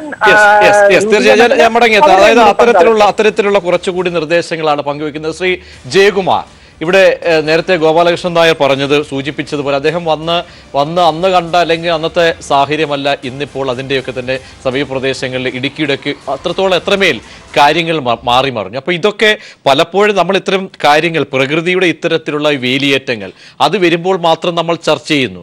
ഇതിനൊരു പ്ലാൻ വ്യക്തമായിട്ട് എത്രയോ സർക്കാരുകൾ മാറി വരുന്നു. കൃത്യമായി ഇക്കാര്യത്തിൽ നേരത്തെ അജിത് ലോറൻസ് പറഞ്ഞതുപോലെ ഇത് ജനങ്ങളുടെ അത്തരം മേഖലകളിലെ ജനങ്ങളുടെ ഒരു ദൈനംദിന ജീവിതത്തിൽ കൂടി ഒരു കരുതലായി മാറ്റിക്കൊണ്ട് നമുക്ക് കൊണ്ടുപോകാൻ സാധിക്കുന്നില്ല. അതിൻ്റെ പലപ്പോഴുള്ള പോരായ്മകൾ, അത് വിശാല അർത്ഥത്തിൽ കാലാവസ്ഥ വ്യതിയാനം, അതിനിപ്പോൾ ഒരുപക്ഷെ ഡ്രോട്ട് വരാം, ആ നിലയ്ക്ക് ഇങ്ങനെയൊക്കെ വരുമ്പോൾ നമുക്കൊരു ദീർഘകാല അടിസ്ഥാനത്തിലുള്ള ഇത്തരം ഒരു നിലയിലേക്ക് നമുക്ക് എന്തുകൊണ്ട് പോകാൻ കഴിയുന്നില്ല. അതൊരു ഇത്തരത്തിലുള്ള സംഭവങ്ങൾ കൂടി ഒരു പാഠമായി നാളെയും ഇന്നത്തെ സംഭവത്തിൽ നിന്ന് ഉൾക്കൊള്ളാൻ കഴിയുന്ന രീതിയിലേക്ക് മാറാൻ കഴിയും. അങ്ങനെയുള്ള നിർദ്ദേശങ്ങൾ എന്തെങ്കിലും ഉണ്ടോ ശ്രീ ജയകുമാർ? പൊതുവെ ദീർഘകാലം ചിന്തിക്കുന്ന ആൾക്കാരല്ല. അതുകൊണ്ട് തന്നെ നമ്മൾ കഴിഞ്ഞ കുറേ കാലങ്ങളായിട്ട് നോക്കുകയാണെങ്കിൽ നമ്മൾ ദീർഘകാലമായിട്ടൊന്നും ചെയ്യൂല. എനിക്ക് തോന്നുന്നു നമ്മൾ അഭിലാഷം കൂടെ ഈ പാനലുണ്ട്. നമ്മൾ കേരളത്തിൽ എന്തുകൊണ്ട് ഞാൻ വറീഡല്ല എന്ന് പറയുന്നത്, കേരളത്തിൽ പെയ്തിട്ടുള്ള മൺസൂൺ മഴയിൽ ഈ വർഷം കാര്യമായിട്ട് വർധനവുണ്ടായിട്ടില്ല. നമുക്ക് കിട്ടിയിട്ടുള്ള മഴയൊക്കെ പെയ്തിട്ടുള്ളൂ. ഇത് കർക്കിടക മാസമാണ്. കർക്കിടക മാസത്തിൽ കേരളത്തിൽ നല്ലപോലെ മഴ. ഞാൻ കണ്ണൂരൊക്കെ സ്കൂളിലും കോളേജിലൊക്കെ പഠിക്കുമ്പോൾ ഞങ്ങൾക്ക് പുറത്തിറങ്ങാൻ പറ്റാത്ത രീതിയിൽ മഴ പെയ്തിട്ടുള്ളൊരു കാലമാണ്. അപ്പോൾ അത്തരത്തിൽ വളരെ അസ്വാഭാവികമായിട്ടൊന്നുമില്ല. ഇതിൽ അസ്വാഭാവികമായിട്ടുള്ളൊരു കാര്യമുള്ളത്, ഞാനൊക്കെ കോളേജിൽ സ്കൂളിൽ പഠിക്കുന്ന സമയത്ത്, അല്ലെങ്കിൽ ശ്രീ ഗോപാലകൃഷ്ണൻ നായർ 92 സമയത്ത് കർഷക തൊഴിലാളികളും കൃഷിക്കാരും മഴയത്ത് ഒരുപാട് കഷ്ടപ്പെട്ടിട്ടുണ്ട്. നമ്മൾ 2017-ലും 2018-ലും എത്തി നിൽക്കുമ്പോഴേക്ക് ഒരുപാട് ഇൻവെസ്റ്റ്മെന്റ്സ്, കുറച്ചുകൂടെ ഭംഗിയുള്ളൊരു മലയാള വാക്കിൽ പറയുകയാണെങ്കിൽ ഒരുപാട് ഉപരിവർഗ വ്യാകുലതകളുണ്ട്. ആ വ്യാകുലതകളാണ് ഒരുപക്ഷെ നമ്മൾ ഇതിൽ തന്നെ നോക്കുകയാണ്, എവിടെ നിന്നാണ് ഈ മെസ്സേജസ് ഒറിജിനേറ്റ് ചെയ്യുന്നത്, ഏത് സ്മാർട്ട് ഫോൺ നിന്നാണ്? ഇതൊരു സാധാരണ കൃഷിക്കാരൻ്റെയോ അവിടെ ജോലി ചെയ്യുന്നൊരു ഇവിടെ പ്രശ്നങ്ങളുണ്ട്. അല്ല, അവിടെ തീർച്ചയായിട്ടും പ്രശ്നങ്ങളുണ്ട്. ആ പ്രശ്നങ്ങളൊന്നും ഇവിടെ നമ്മൾ അഡ്രസ് ചെയ്യുന്നില്ല. ആ പ്രശ്നങ്ങളുള്ളത് നട്ട കപ്പ സമയത്താതെ എടുക്കേണ്ടി വരുന്നു. അതിന്റെ പൈസ ആര് തരും? ഞാൻ മുടക്കിയ നെല്ല് മുഴുവൻ നഷ്ടപ്പെട്ടു, അതിൻ്റെ പൈസ ആര് തരും? എന്നോട് വീട് ഒഴിഞ്ഞു പോകാൻ പറയുന്നുണ്ട്, എവിടെയാണ് എൻ്റെ സുരക്ഷിതത്വം? ഇത്തരത്തിലുള്ള വളരെ ആലോചിക്കേണ്ട ഒരുപാട് ഇഷ്യൂസ് നമ്മുടെ മുന്നിലുണ്ട്. അതല്ല സ്മാർട്ട് ഫോൺ മെസ്സേജസ് ജനറേറ്റ് ചെയ്യപ്പെടുന്നത്. അത് ഞാൻ വളരെ പരിമിതമായി പറഞ്ഞു കഴിഞ്ഞാൽ വല്ലാത്ത ഉപരിവർഗ വ്യാകുലതയാണ് നമ്മൾ കൂടുതൽ നമ്മൾ നയിക്കുന്നത്. അതേ അവസരത്തിൽ ശ്രീ അജിത് ലോറൻസ് പറഞ്ഞ യഥാർത്ഥ പ്രശ്നങ്ങൾ ഒരുപാടുണ്ട്, ഒരുപാട് പ്രിപ്പയർഡ്നെസ്. ഇതിലൊരു പ്രശ്നമുള്ളത് ഈ അണക്കെട്ടിന്റെ കാര്യത്തിൽ നമുക്കുള്ളത് ഇൻഫ്ലോ ഔട്ട്ഫ്ലോ മാനേജബിൾ ആണ്. ഈ വളരെ അധികമായിട്ടുള്ള ഒരു മഴ പെയ്തിട്ടാണ് നമ്മൾ സംസാരിക്കുന്നുണ്ടെങ്കിൽ ആദ്യം ഞാൻ പറയാം നമ്മൾ സ്ലൂയിസ് തുറക്കണം. കാരണം വലിയൊരു മഴയുണ്ട്, ഇൻഫ്ലോ നമുക്ക് ഇപ്പോഴുള്ളത് മാനേജബിൾ ഇൻഫ്ലോ ആണ് നമുക്കിപ്പോൾ ഉള്ളത്. ഒരുപാട് നമുക്കൊരു പ്രശ്നമുള്ളത് ഞാനത് പിന്നെയും പറയുന്നത്, നമ്മളിപ്പോൾ നമ്മളെ മുന്നിൽ കാണിക്കുന്ന കാര്യം കാച്ച്മെന്റ്സ് ഇല്ലാണ്ടായിട്ടുണ്ട്. അതുകൊണ്ട് തന്നെ ഒരു മഴ പെയ്യുമ്പോഴേക്ക് അണക്കെട്ട് നിറയാണ്. അണക്കെട്ടിന്റെ ക്യാരിങ് കപ്പാസിറ്റി കുറഞ്ഞതുകൊണ്ട് ഒരു വെയിൽ വരുമ്പോൾ അണക്കെട്ട് വറ്റിപ്പോവാണ്. അപ്പോൾ അത്തരത്തിൽ നമ്മൾ തങ്ങളെ സൂചിപ്പിച്ച ദീർഘകാലമായി നമ്മൾ ആലോചിക്കേണ്ട ഒരുപാട് പ്രശ്നങ്ങളുണ്ട്. നമ്മളൊന്നും അതിലേക്ക് പോകാതെ നമ്മൾ ഈ കറണ്ട് കാര്യങ്ങളിൽ ഇങ്ങനെ പെട്ട് ഒഴുകുക എന്നുള്ളതാണ്. അപ്പോൾ നമ്മൾ കാലാവസ്ഥാ വ്യതിയാനമായിട്ട് ബന്ധപ്പെട്ട് എന്താ പറയുക, ഞാൻ കാലാവസ്ഥാ വ്യതിയാനമാണ് കഴിഞ്ഞൊരു 8-9 വർഷമായിട്ട് ഞാൻ വളരെ സജീവമായിട്ട് പ്രവർത്തിക്കുന്ന ഒരു മേഖല. Drought in the time of flood and flood in the time of drought എന്നുള്ളതാണ് കാലാവസ്ഥയെക്കുറിച്ച്. അല്ലെങ്കിൽ ഈ ഒരു വ്യതിയാനം അത് കാര്യമായിട്ട് പഠിച്ചുകൊണ്ട് വേണ്ടുന്ന സ്ട്രക്ചറൽ ചേഞ്ചസ് അതൊന്നും കേരളത്തിൽ ഒന്നും ഉണ്ടായിട്ടില്ല. സ്ട്രക്ചറൽ ചേഞ്ചസ് ഞാൻ പിന്നെയും പറയുന്നു, സ്ട്രക്ചറൽ ചേഞ്ചസ് അത് ഗവൺമെന്റ് കമ്മിറ്റ്മെന്റ് വേണം. നമ്മളിവിടെ സ്റ്റേറ്റ്മെന്റ്സ് ഒരുപാടുണ്ട്, ആഗ്രഹങ്ങൾ ഒരുപാടുണ്ട്. അത് ട്രാൻസ്ലേറ്റ് ചെയ്യുന്ന മെഷീനറി ആയി വരുന്നതിൽ കേരളത്തിലും പൊതുവെ ഇന്ത്യയിലും വളരെ പിറകിലാണ് നമ്മൾ. അതാണ് നമ്മളുടെ ഒരുപക്ഷെ ദുരന്തങ്ങൾ ഉണ്ടാകുകയാണെങ്കിൽ ആഘാതം കൂട്ടുന്നതും പ്രശ്നങ്ങൾ ഉണ്ടാക്കുന്ന ഒന്ന്. രണ്ട്, നമ്മൾ സത്യത്തിലൊന്ന് തിരിഞ്ഞൊന്ന് ആലോചിച്ച് നോക്കും. നമ്മൾ എപ്പോഴെങ്കിലും നമ്മൾ ഏതെങ്കിലും ദുരന്തത്തിനെ നേരിടാൻ തയ്യാറാണോ? കാറിലൊന്ന് സീറ്റ് ബെൽറ്റ് ഇടാൻ പറഞ്ഞാൽ, ഒരു ഹെൽമെറ്റ് ഇടാൻ പറഞ്ഞാൽ നമ്മൾ പെറ്റി കേസ് പേടിച്ചിട്ടല്ലേ ചെയ്യുന്നത്, അല്ലാതെ സ്വന്തം സുരക്ഷയ്ക്ക് വേണ്ടി ഏതെങ്കിലും ഒരു മലയാളി ഇടുന്നുണ്ടോ? അത് ഞാൻ എൻ്റെ ഇത്രയും കാലത്ത് ജീവിതത്തിനുള്ളൊരു 20-25 പേരെ മാത്രമാണ് ഞാൻ ഇത്ര സുരക്ഷിതത്വം കാരണം ഇതൊക്കെ ഉപയോഗിക്കുന്ന ആൾക്കാരെ കണ്ടിട്ടുള്ളത്. അപ്പോൾ അത് തന്നെയാണ്, ആ തിരുത്തലാണ് നമുക്ക് വേണ്ടുന്നത്. അത് ബഹുമാനപ്പെട്ട മുഖ്യമന്ത്രിക്കോ അല്ലെങ്കിൽ ദുരന്ത നിവാരണ ഏജൻസിയുടെ ശേഖരണോ ഒന്നും ചെയ്യാൻ പറ്റുന്ന കാര്യമല്ല. അത് ഒരു പക്ഷേ സമൂലമായൊരു മാറ്റം നമുക്ക് ഉണ്ടായെങ്കിൽ മാത്രമേ ആ ബോധവൽക്കരണം എന്നുള്ളതിനേക്കാളും അത് നമ്മുടെ വിദ്യാഭ്യാസ പദ്ധതികളിൽ മാറ്റം വരേണ്ട നമ്മളെ സർക്കാരിന്റെ പ്രവർത്തന രീതികളിൽ അതൊരു വലിയൊരു സ്ട്രക്ചറൽ ചേഞ്ചസ് ആണ്. ആ സ്ട്രക്ചറൽ ചേഞ്ചിലേക്ക് നമ്മൾ പോകുന്നില്ലെങ്കിൽ മലയാളിയുടെ ഏറ്റവും മനോഹരമായിട്ടുള്ള കാലമാണ് കർക്കിടകം. ഈ കർക്കിടകത്തിൽ നമ്മൾ മഴ മോശമാണെന്ന് പറഞ്ഞാൽ അത് വലിയ തെറ്റാണ്. അതെ, അത് ഒരു പ്രകൃതി ഒരു പ്രോസസ്സാണ്. തീർച്ചയായിട്ടും നമ്മൾ കൃഷിക്കാർ ആഘോഷിക്കുന്ന ഒരു സമയം ഈ വർഷം നമ്മുടെ ഭൂമി വിനിയോഗത്തിലും ലാൻഡ് യൂസിലും ഉണ്ടായിട്ടുള്ള ചേഞ്ചസും വെതർ ഷിഫ്റ്റും കാരണം ഒരുപാട് അസ്വസ്ഥതകളും പ്രശ്നങ്ങളും ഉണ്ടാക്കുന്നുണ്ട്. ആ പ്രശ്നങ്ങൾ നമ്മൾ അഡ്രസ് ചെയ്യുന്നില്ല. തീർച്ചയായും ഒരു ഇടവേളയ്ക്ക് എന്തായാലും സങ്കീർണമായ ഒരു പ്രോസസ് ആണെങ്കിൽ കൂടിയും അത് ഉൾക്കൊള്ളേണ്ട സമയം അതിക്രമിച്ചു എന്ന് തന്നെയാണ് ശ്രീ ജയകുമാർ അദ്ദേഹം മുന്നോട്ട് വയ്ക്കുന്നത്. ശ്രീ ഗോപാലകൃഷ്ണൻ നായർ, അതായത് അവസാന നിമിഷത്തിലേക്ക് വരുമ്പോൾ ഇടുക്കിയിലെ ജനങ്ങളുടെ ആശങ്ക, സംസ്ഥാനത്ത് ഡാമിന്റെ തീരങ്ങളിൽ വസിക്കുന്ന നമുക്ക് നിരവധി ഡാമുകളുണ്ട്, ചെറുതും വലുതുമായിട്ടുള്ള. അപ്പോൾ ഇവിടേക്കുള്ള ഒരു ആശങ്കപ്പെടലിലേക്ക് പലതും തുറക്കാൻ പോകുന്നു. അപ്പോൾ കാലങ്ങളായിട്ട് നമ്മൾ കേൾക്കുകയും ആശങ്കപ്പെടുകയും ചെയ്യുന്നു. അപ്പോൾ കാലാവസ്ഥയ്ക്കനുസരിച്ച് അപ്പോൾ ആ നിലയ്ക്ക് 92 ആ നിമിഷങ്ങൾ ചേർത്ത് വെച്ച് ഇടുക്കിയിലെ ജനങ്ങളോട്, ഡാമിന്റെ തീരങ്ങളിൽ വസിക്കുന്ന ജനങ്ങളോട് അവർക്ക് എടുക്കേണ്ട, അവരുടെ മുന്നിലേക്ക് വെക്കാൻ കഴിയുന്ന ഒരു കരുതൽ എന്താണ്? അതോടൊപ്പം തന്നെ ശേഖരടക്കം നേരത്തെ പ്രതികരിച്ചതുപോലെ ഏതെങ്കിലും നിലയിൽ കുറച്ചുകൂടി ഉൾക്കാഴ്ചയോടുകൂടി എടുക്കാൻ കഴിയുന്ന ഭരണതലത്തിലുള്ള ചില മുൻകരുതലുകൾ കൂടി അതുകൂടി പങ്കുവെച്ചാൽ. ഇപ്പം നമ്മൾ കൺട്രോൾഡ് ആയിട്ട് വെള്ളം തുറന്നു വിട്ടു എന്ന് പറഞ്ഞു കഴിഞ്ഞാൽ ഓരോ സെൻറ്റിമീറ്റർ അല്ലെങ്കിൽ ഓരോ 10 സെൻറ്റിമീറ്ററിലും വെള്ളം എന്തുമാത്രം പൊങ്ങുന്നുള്ളത് നമ്മൾ കണക്ക് കൂട്ടി ഈ പറഞ്ഞ പോലെ അതിൻ്റെ ഗ്രാഫെല്ലാം പ്രിപ്പയർ ചെയ്ത് വെച്ചിട്ടുണ്ട്. അപ്പോൾ വെള്ളം പൊങ്ങണ സ്ഥലത്ത് വരുന്ന ആൾക്കാർ നമ്മൾ വളരെ വിജിലൻ്റ് ആയിട്ട് അവരെ നന്നായിട്ട് പഠിപ്പിക്കണം. ഇങ്ങനെയൊക്കെ വരാവുന്നതാണ്. അപ്പോൾ ഈ അലർട്ട് തന്നു കഴിഞ്ഞാൽ നിങ്ങൾ സേഫ് ആയിട്ടുള്ള സ്ഥലത്തേക്ക് മാറണം എന്ന് പറഞ്ഞു കഴിഞ്ഞാൽ അവർക്ക് മാറാൻ സ്ഥലമില്ലായിരിക്കും. അപ്പോൾ അതിനുള്ള ഭരണ സംവിധാനമാണ് അതിനെ ബാക്കി റവന്യൂ അതോറിറ്റീസും ഗവൺമെൻറ് ചെയ്യേണ്ടത്.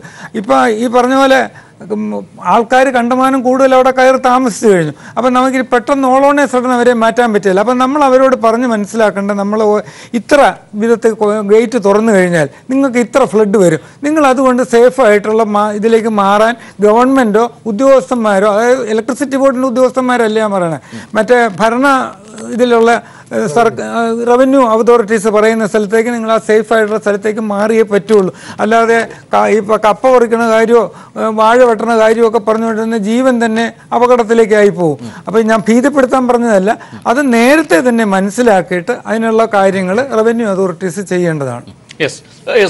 ശ്രീ ശേഖർ കൂടി ടെലിഫോൺ ലൈനിൽ തുടരുന്നുണ്ട്. ശ്രീ അജിത് ലോറൻസ്, ആ നിലയ്ക്ക്, കാരണം ഇത് നേരത്തെ ജയകുമാർ സൂചിപ്പിച്ചതുപോലെ ഈ ദുരന്തം വരുന്നു, അതൊക്കെ നമ്മൾ തന്നെ അതിനെ സർവേ ചെയ്ത് അല്ലെങ്കിൽ സർക്കാർ സംവിധാനങ്ങൾ ഉപയോഗിച്ച് അതിനുശേഷം ചർച്ചകളൊന്നും നടക്കുന്നില്ല. അടുത്ത ദുരന്തം വരുമ്പോൾ നമ്മൾ വീണ്ടും അവ്യാകുലതയിലേക്ക് പോകുന്നു. ആ നിലയ്ക്കല്ലാതെ മലയാളിക്ക് ബോധ്യമാകുന്ന, മലയാളിയുടെ മനസ്സിലേക്ക് അല്ലെങ്കിൽ അവൻ്റെ ദൈനംദിന ഒരു അലർട്ട് സംവിധാനത്തിലേക്ക് സിസ്റ്റത്തെ മാറ്റിയെടുക്കാൻ ഈ ഉത്തരവാദിത്തപ്പെട്ടവർക്ക് ചെയ്യാൻ കഴിയുന്ന കാര്യങ്ങൾ, ഒപ്പം തന്നെ സ്വയം തിരുത്തൽ വേദിയായി ഒന്നുകൂടി കുറച്ചുകൂടി അവധാനതയോടുകൂടി ഈ പ്രദേശത്തിൽ അല്ലെങ്കിൽ മലയാളികൾ ഒരുമിച്ചിറങ്ങേണ്ട ഒരു സാഹചര്യത്തെ കൂടി പങ്കുവെച്ചാൽ ഞാൻ ശേഖരിലേക്ക് അതിന് ശേഷം പോയി അവസാനിപ്പിക്കാം. പ്രതീക്ഷ, ഇതിനകത്ത് മിസ്റ്റർ ജയകുമാർ പറഞ്ഞതിൻ്റെ ഒരു പൊയറ്റിക്കായ ഒരു സംഭവമുണ്ട്. മൺസൂൺ എന്ന് പറയുന്നത് ഏറ്റവും മനോഹരമായ ഒരു സീസണാണ്. അത് ആർക്കൊക്കെ മനോഹരമെന്ന് ചോദിച്ചു കഴിഞ്ഞാൽ തീരദേശത്ത് താമസിക്കുന്നവർക്കത് മനോഹരമല്ല, പൊയറ്റിക്കല്ല. ആ മലയോരത്ത് താമസിക്കുന്നവർക്കത് മനോഹരമല്ല, പൊയറ്റിക്കല്ല, സേഫ് അല്ല. പക്ഷേ ചേസിങ് ദ മൺസൂൺ എന്നും പറഞ്ഞാൽ അലക്സാണ്ടർ ഫ്ലൈറ്ററിൻ്റെ വളരെ ഏറ്റവും കൂടുതൽ എഡിഷൻസ് ഇപ്പോഴും വിറ്റുകൊണ്ടിരിക്കുന്നു. പതിറ്റാണ്ടുകൾക്ക് മുമ്പ് എഴുതിയ ബുക്ക് ഇന്നും വിറ്റുകൊണ്ടിരിക്കുന്നു. അത് ഈ മൺസൂണിൻ്റെ ഭംഗി ഉള്ളതുകൊണ്ട് മാത്രമാണ്. പക്ഷേ അതൊക്കെ എല്ലാം പ്രഡിക്റ്റബിൾ ആയിരുന്നു. സീസണൽ വരുന്ന മൺസൂണിന് ഇത്ര ആഘാതമേ ഉള്ളൂ, ഇന്നിന്ന നേട്ടങ്ങളുണ്ട് എന്നൊക്കെ പറയാവുന്ന പ്രഡിക്റ്റബിൾ ആയിരുന്നൊരു കാലഘട്ടം ഉണ്ടായിരുന്നു. പക്ഷേ ഇപ്പോൾ കാലാവസ്ഥ വ്യതിയാനത്തിൻ്റെ ഭാഗമായിട്ട് ഇതൊന്നും പ്രഡിക്റ്റബിൾ അല്ല. അതുകൊണ്ട് തന്നെയാണ് ഞാൻ ആദ്യമേ തന്നെ ഈ ചർച്ചയിൽ ഇത് പറഞ്ഞത്. അപ്പോൾ ഇവിടെ സംഭവിക്കുന്നത്, നേരത്തെ ജയകുമാർ പറഞ്ഞതിനെ തന്നെ ഞാൻ ഒന്നുകൂടെ വ്യക്തമായി പറയാം. ഡിസാസ്റ്റർ മാനേജ്മെൻറ്റ് അതോറിറ്റി എന്ന് പറയുന്നത് സീസണലായിട്ട് ഫംഗ്ഷൻ ചെയ്യേണ്ട ഒരു വകുപ്പല്ല. അത് മുഖ്യമന്ത്രിയുടെയും പ്രധാനമന്ത്രിയുടെയും കീഴിൽ നേരിട്ടുള്ള നിയന്ത്രണത്തിൽ വരുന്ന ഒരു വകുപ്പാണ്. അത് സീസണലായിട്ട് ഫംഗ്ഷൻ ചെയ്യേണ്ടതല്ല. അത് ദുരന്തങ്ങൾ ഉണ്ടാകുന്ന സാഹചര്യങ്ങൾ മാത്രം വന്നിട്ട് പ്രവർത്തിക്കേണ്ടതല്ല. അത് 24/7 അലേർട്ടായിരുന്നു തന്നെ പ്രവർത്തിക്കേണ്ട ഒരു വകുപ്പാണ്. അങ്ങനെ ഒരു സാധനം ഉണ്ടെങ്കിൽ മാത്രമേ ഏർലി വാർണിംഗ് സിസ്റ്റം വരുള്ളൂ, ശരിക്കുള്ള പ്രിപ്പയർനെസ് ഉണ്ടാവുള്ളൂ, മിറ്റിഗേഷൻ നടക്കുകയുള്ളൂ, ലഘൂകരിക്കാൻ പറ്റുള്ളൂ, അപകടങ്ങൾ ലഘൂകരിക്കാൻ പറ്റുള്ളൂ, കാഷ്വാലിറ്റിയിലേക്ക് കാര്യങ്ങൾ. ഡോക്ടർ ശേഖർ, അവസാനമായി ഇതാണ് ആ നിലയ്ക്ക് ജനങ്ങളോടുമൊക്കെ അവരുടെയൊക്കെ തന്നെ ആശങ്കകൾ കൂടി മനസ്സിൽ വെച്ചുകൊണ്ട് ചെയ്യാൻ കഴിയുന്ന നടപടിക്രമങ്ങൾ ആ നിലയ്ക്ക് സേന സജ്ജമാണോ? ആ നിലയ്ക്ക് പ്രവർത്തനങ്ങൾ സജ്ജമാണോ? ഒരാശങ്കയ്ക്കും വക ഇല്ല ഇപ്പോഴത്തെ സാഹചര്യത്തിൽ. നമ്മൾ മനസ്സിലാക്കേണ്ടത് ഈ ദുരന്ത നിവാരണ പ്രവർത്തനങ്ങൾ ആപേക്ഷികമായി കണ്ടുകൊണ്ട് എന്തെങ്കിലും ഒരു നിമിഷത്തേക്ക് ചെയ്യുന്ന ഒരു പ്രവർത്തനമായിട്ടല്ല ദുരന്ത നിവാരണ അതോറിറ്റി കാണുന്നത്. ദുരന്ത നിവാരണ അതോറിറ്റി വളരെ ചിട്ടയോടുകൂടി തന്നെയാണ് കാര്യങ്ങളെ കാണുന്നത്. അതിന്റെ ഒരു പ്രവർത്തനത്തിന്റെ അനന്തരഫലമാണ് കേന്ദ്ര സർക്കാർ തന്നെ രാജ്യത്തെ ദുരന്ത നിവാരണ അതോറിറ്റികളെ റേറ്റ് ചെയ്തതിൽ 5ാം സ്ഥാനം കേരളത്തിന് ലഭിച്ചത്. അത് 5ാം സ്ഥാനത്താണ് എന്നതുകൊണ്ട് ഞങ്ങൾ എന്തെങ്കിലും വലിയ കാര്യം സാധിച്ചു എന്ന് വിചാരിക്കുന്നില്ല. അതിൽ ഭ്രമിച്ചിരിക്കാനും ഉദ്ദേശിക്കുന്നില്ല. തുടർന്ന് മുന്നോട്ട് ഞങ്ങളെ കൊണ്ട് സാധിക്കുന്ന അളവിൽ നമ്മളുടെ എല്ലാ പരിമിതികൾക്കുള്ളിലും നേരത്തെ ജയകുമാർ സാർ സൂചിപ്പിച്ചതുപോലെ കേരളത്തിലെ ചരിത്രാതീത കാലത്ത് തുടങ്ങിയ ഒരു വികസന പ്രക്രിയയിൽ ഉണ്ടായിട്ടുള്ള ചില അബറേഷൻസ്, ആ അബറേഷൻസ് എല്ലാം നമ്മളുടെ റിയാലിറ്റിയാണ്. ആ റിയാലിറ്റിയെ എല്ലാം ഉൾക്കൊണ്ടുകൊണ്ട് അതിനുള്ളിൽ നിന്നുകൊണ്ട് സാധിക്കുന്ന എല്ലാ അളവിലും ജനങ്ങളുടെ സ്വത്തിനും ജീവനും സുരക്ഷ കൊടുക്കാനുള്ള ശ്രമം തുടർന്നുകൊണ്ടിരിക്കും. അതിലെല്ലാവരും പങ്കാളികളാകുക. മുൻപ് പറഞ്ഞ എല്ലാ അഭിപ്രായങ്ങളും സ്വീകാര്യമായ അഭിപ്രായങ്ങളാണ്. ആ അഭിപ്രായങ്ങൾ ശ്രദ്ധിക്കുന്നു. അതിനനുസരിച്ച് നിങ്ങളുടെയൊക്കെ എക്സ്പെക്ടേഷൻ അനുസരിച്ച് പ്രവർത്തിക്കാൻ സാധിക്കും എന്ന വിചാരത്തോടുകൂടി ചെറുപ്പക്കാരുടെ ഒരു സംഘമാണിത്. ഈ സംവിധാനം ശക്തിപ്പെട്ടത് പോലും 2012 ശേഷമാണ്. ഈ ഗവൺമെന്റ് വന്നതിന് ശേഷമാണ് ആദ്യമായി ദുരന്ത നിവാരണ പദ്ധതി ഉണ്ടായത്. അപ്പോ ആ പദ്ധതി തുടങ്ങിയത് ഞങ്ങൾ വിചാരിക്കുന്നില്ല അതെല്ലാം തികഞ്ഞൊരു പദ്ധതിയാണെന്ന്. ആ പദ്ധതി ഇനിയും പരിഷ്കരിക്കേണ്ടതുണ്ട്. അത് പരിഷ്കരിക്കും, മുന്നോട്ട് പോകും. അത് തന്നെയാണ്. വളരെ വ്യക്തമാണ് ശ്രീ ശേഖർ. ഡോക്ടർ ശേഖർ വ്യക്തമാക്കിയതുപോലെ ആശങ്കയ്ക്ക് ഈ നിമിഷത്തിൽ വകയില്ല. വെറുതെ അനാവശ്യമായിട്ടുള്ള ചില മെസ്സേജുകൾ, സന്ദേശങ്ങൾ, അതിൻ്റെ ആ നിലയ്ക്കുൾക്ക് അത് ഔദ്യോഗികമായ വരുന്ന വാർത്തകളെ ശ്രവിക്കുക. ഇടുക്കിയിലടക്കം ഇപ്പോൾ നീരൊഴുക്ക് കുറഞ്ഞിട്ടുണ്ട്. ഇനി പ്രതീക്ഷയുടെ ഒരുപക്ഷെ വലിയ ആശങ്കയ്ക്ക് വകയില്ലാതെയുള്ള നിമിഷങ്ങൾ. സർക്കാർ പ്രവർത്തനവുമായി മുന്നോട്ട് പോകുന്നു. ദുരന്ത നിവാരണ സേനയും ജില്ലാ ഭരണകൂടമടക്കം മുന്നോട്ട് പോകുന്നു. അതിനൊത്ത് ജനങ്ങളും ആ സംയോജിത പദ്ധതിക്കൊപ്പം നീങ്ങുക. ന്യൂസ് ആൻഡ് വ്യൂസിൽ പങ്കെടുത്ത ഗോപാലകൃഷ്ണൻ നായർ എൻജി വളരെ പരിണിതപ്രജ്ഞനായ വ്യക്തി, അദ്ദേഹവും ഒപ്പം Ajith Lawrence, doctor Abhilash, Thanal Jayakumar, Shekhar, doctor K G Thara. നന്ദി.